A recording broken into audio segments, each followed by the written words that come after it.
धन्यवाद जी। पटेल।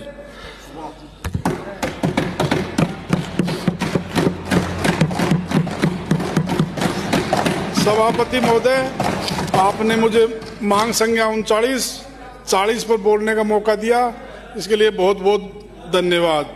माननीय मुख्यमंत्री जी, बहुत बहुत धन्यवाद।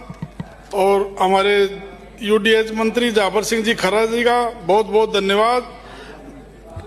सभापति महोदय, हमारे पनियाड़ा में 3 पार्क बने हैं। पनियाड़ा मोड़ एक दौड़ा कुआ की तरह बहुत बड़ा पार्क बन रहे हैं। उन पार्कों का नाम आपके माध्यम से मंत्री साहब को बताना चाहता हूं।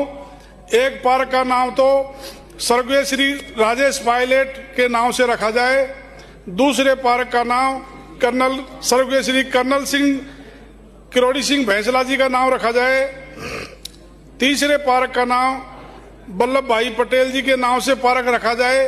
तीनों पार्कों के नाम इस प्रकार रखे जाएं सभापति महोदय।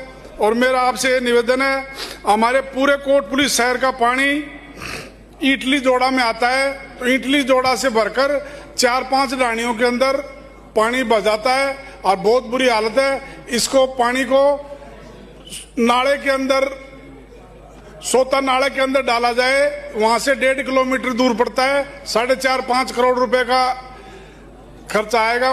मंत्री जी से मैं रिक्वेस्ट करता हूं उस नाले का काम किया जाए। और जो कचरा पात्र,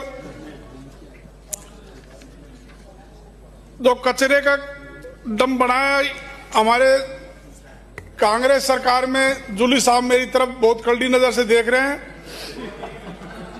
मैं बताना चाहता हूं, मेरे पास में, मेरी ढाणी उपली कोठी के पास में कचरे का डंप बना दिया। आज 3 साल हो गए। वहां पर ज्यादातर मक्खी मच्छर पैदा होते हैं, बहुत बुरी बीमारी फैलने की आशंका है। इसलिए मैं ये चाहता हूं, जहां पर ये चिन्हित है वहां पर एक साइड की दीवार बन गई है और 3 साइड की दीवार और बनवानी है। तो ये जो ठेकेदार है उसके ऊपर 5 लाख रुपए का तो जुर्माना हो गया है, फिर भी वो ठेकेदार नहीं आ रहा है।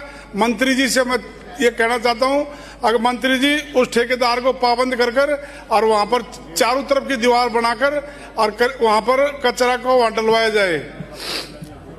और मेरा आपसे ये निवेदन है सभापति महोदय, जो हमारे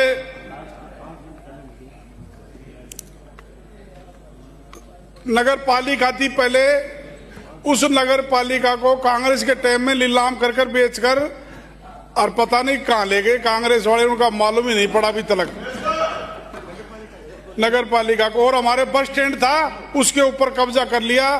तो मैं हाथ जोड़कर मंत्री जी से रिक्वेस्ट करता हूं, आगे इनको नगर परिषद को तो कहीं और कहीं ले जाएं और वहां पर हमारा बस स्टैंड दोबारा से बनाएं। जनता आपका बहुत बहुत आभार करेगी। राम राम साहब। माननीय मंत्री जी, कहते ना रिपोर्ट आने पर उत्तर आ गया आपका, एक लाइन का ही है। माननीय मंत्री जी, अरे कुलदीप के बाद माननीय मंत्री जी, प्रश्न संख्या 293। माननीय मंत्री जी, स्वाशासन। माननीय अध्यक्ष महोदय, खंड 1 फालतू बात मत कर यार तू। नगर पालिका पावटा प्रागपुरा को नगर परिषद में क्रमोन्नत करने का कोई प्रस्ताव विचाराधीन नहीं है। खंड 2 इस भाग का उत्तर भाग संख्या 1 के उत्तर में निहित है। माननीय सदस्य। माननीय अध्यक्ष जी, नगर पालिका पावटा प्रागपुरा की श्रेणी अभी सी है और जिसकी आबादी 80,000 है। मेरा आपके माध्यम से माननीय मंत्री महोदय से आग्रह है कि क्या सरकार इसको 20 श्रेणी में शामिल करने पर विचार रखती है, और हाँ तो कब तक और नहीं तो क्यों? वह 20 श्रेणी में शामिल करने के क्या मापदंड है? माननीय मंत्री जी। माननीय अध्यक्ष महोदय, नगर पालिकाओं के क्रमोन्नयन करने के लिए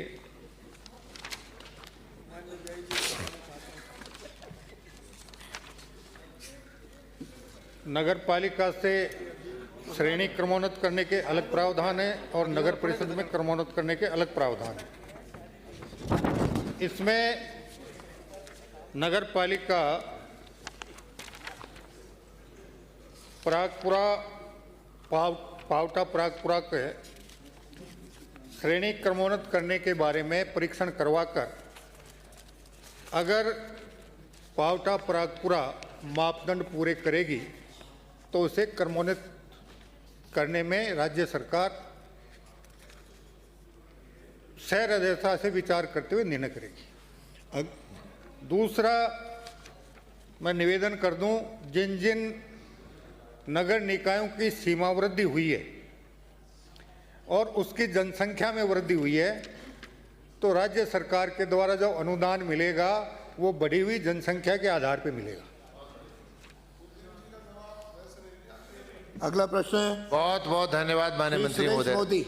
अगर अभी तक आपने चैनल को सब्सक्राइब नहीं किया है तो चैनल को लाइक, शेयर व सब्सक्राइब अवश्य करें।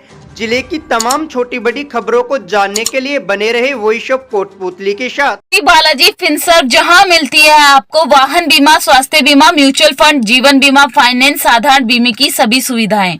कार्यालय बानसूर महाविद्यालय के पास, बाईपास रोड बानसूर। मुख्य कार्यालय लालकोठी कोटपुतली। अधिक जानकारी के लिए संपर्क करें 8302367656।